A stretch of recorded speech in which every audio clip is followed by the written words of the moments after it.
परमेश्वर के मीठे मधुर नाम में आप सभी को जय मसीह की। धन्यवाद दिया चाहते हैं आज के खूबसूरत समय के लिए कि परमेश्वर ने एक बार फिर हमारे जीवन में ये मौका दिया कि हम इकट्ठे होकर उसके नाम की स्तुति, महिमा और प्रशंसा करने पाएँ और उसके वचन पे हम मनन करने पाएँ। इस समय मेरे अजीज़ों में एक वचन आपके साथ शेयर करना चाहती हूँ जो कि पाया जाता है फिलिपियों की पत्री उसका 4 अध्याय और उसका 6 पद, जहाँ वचन हमें कुछ इस प्रकार से बताता है, किसी भी बात की चिंता मत करो। हाँ मेरे अजीज़ों, जब हम संसार में रहते हैं तो संसार में रहते हुए बहुत सी चिंताओं में हम अपने समय को व्यतीत करते हैं। हम बहुत सी बार चिंताओं में डूब जाते हैं और हमारे पास उस चिंताओं से मुक्त होने का कोई उपाय नहीं होता। लेकिन हम जानते हैं कि यीशु मसीह जब इस संसार में थे तो उन्हें किसी भी बात की चिंता नहीं होती थी। क्यों? क्योंकि उनमें परमेश्वर का गुण था और ये गुण हम में और आप में नहीं है। इसीलिए हम हर एक बात की चिंता इस पृथ्वी पर रहते हुए करते हैं। वचन में से कुछ हम ऐसी बातों को देखेंगे जो हमें जिन बातों से हमें ये प्रकट होता है कि यीशु मसीह जब इस संसार में थे तो वो किसी भी बात की चिंता नहीं करते थे, वरन परमेश्वर के ऊपर विश्वास किया करते थे। वचन में से हम देखते हैं मत्ती रचित सुसमाचार उसका 17वां अध्याय और 24 से लेके 27वें पद के बीच में, जहाँ पर हम इस घटना के बारे में पढ़ते हैं कि यीशु मसीह को टैक्स भरना था लेकिन उनके पास पैसे नहीं थे। उन्होंने पतरस से कहा कि एक मछली है जो कि तू पानी में बंसी डाल और जो मछली सबसे पहले आएगी उसके मुंह में तुझे एक सिक्का मिलेगा और उससे तू मेरा और अपना दोनों का टैक्स भरना। हम इस बात को पढ़ते हैं मत्ती रचित सुसमाचार में, तो हम यहाँ पर पाते हैं कि ऐसा ही हुआ। पतरस ने पानी में बंसी डाली और उसने देखा कि एक मछली जो कि सबसे पहले आई उसको जब उसने पकड़ा और उसके मुंह में उसने देखा कि एक सिक्का था और उस सिक्के से उसने दोनों का टैक्स भरा। इसी तरह से हम एक और घटना के बारे में पढ़ते हैं जहाँ पर हम पाते हैं कि यीशु मसीह को अपने चेलों के साथ आखिरी भोजन करना था। तो चेलों ने उससे पूछा कि वो कौन सी जगह है जहाँ हम तेरे लिए इस बात की तैयारी करें।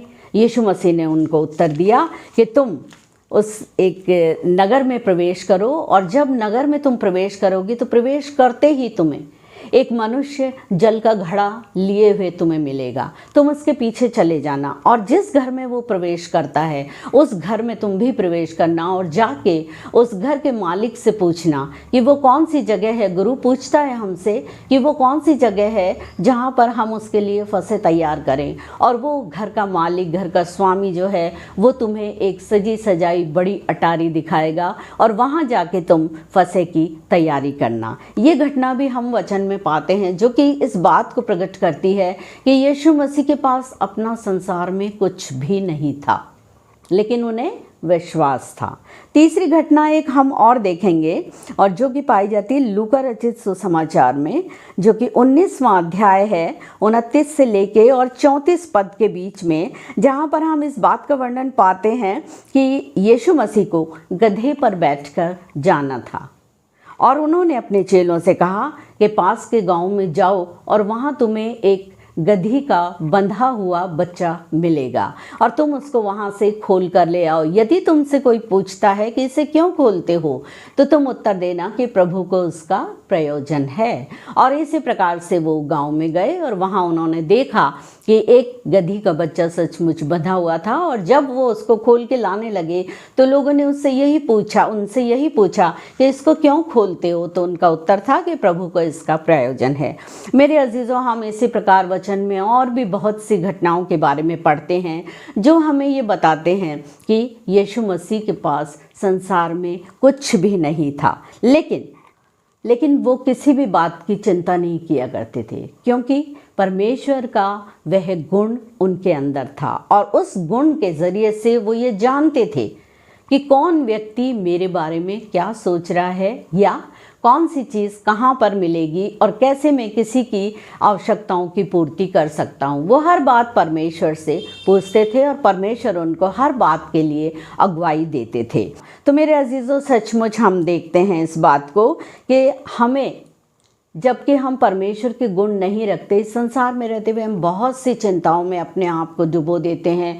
और न केवल चिंताओं में डुबोते हैं, बल्कि जब हम किसी के मन की बात को नहीं जानते हैं और अपने आप को चिंताओं में डुबो देते हैं, तो हम दूसरों से धोखा खाते हैं। और क्योंकि परमेश्वर का ये गुण हम में और आप में नहीं है, लेकिन यीशु मसीह में ये गुण था, इसीलिए उनको किसी भी बात की चिंता नहीं थी, जबकि उनके पास इस पृथ्वी पर कुछ भी नहीं था। हर बात के लिए वो धन्यवाद देते थे और परमेश्वर से सहायता मांगते थे, परमेश्वर से प्रार्थना करके वो हर बात को अपने जीवन में किया करते थे। इसलिए हमारा विश्वास बहुत अधिक से अधिक परमेश्वर के ऊपर ही होना चाहिए। हर बात में हमें उसके ऊपर विश्वास रखना चाहिए, ना कि हर बात में अपने बारे में, अपने भविष्य के बारे में, अपने सारी समस्याओं के बारे में चिंतित होना चाहिए। हमें बिल्कुल चिंता नहीं करनी चाहिए।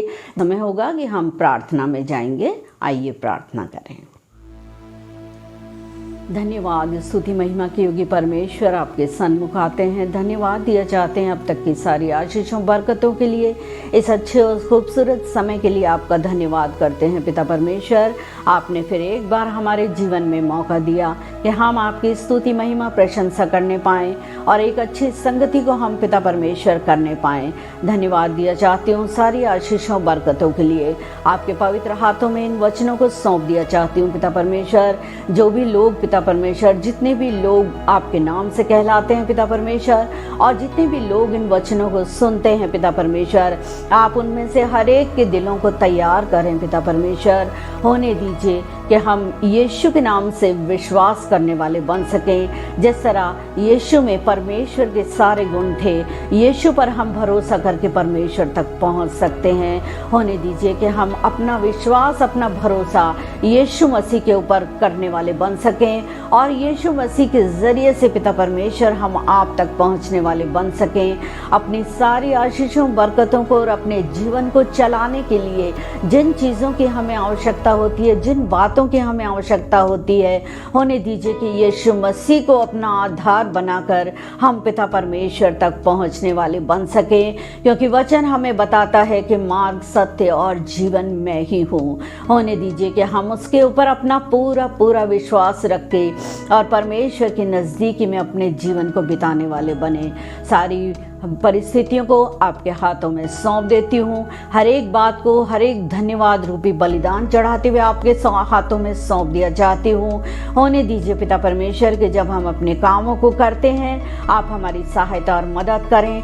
बाहर आने जाने में हमारी सहायता और मदद करें। हर एक विपरीत परिस्थिति से, हर एक शैतानी जाल फंदों से पिता परमेश्वर हमें से हर एक को आप बचा के रखें। और होने दीजिए कि जब हम अपने घरों से कामों को करने के लिए बाहर निकलते हैं या हमारे जीवनों से कोई भी काम होता है पिता परमेश्वर, हर बात में आपके नाम को आदर, मान और महिमा मिलने पाए।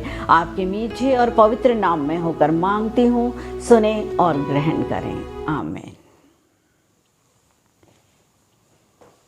धन्यवाद दिया चाहती हूँ पिता परमेश्वर का इस खूबसूरत समय के लिए। और मेरी आपसे गुजारिश है, यदि आपकी प्रार्थना निवेदन हो तो आप हमारे कमेंट बॉक्स में ज़रूर डालें, हम आपके लिए प्रार्थना करेंगे। प्रभु आपको आशीष दे। जय मसीह।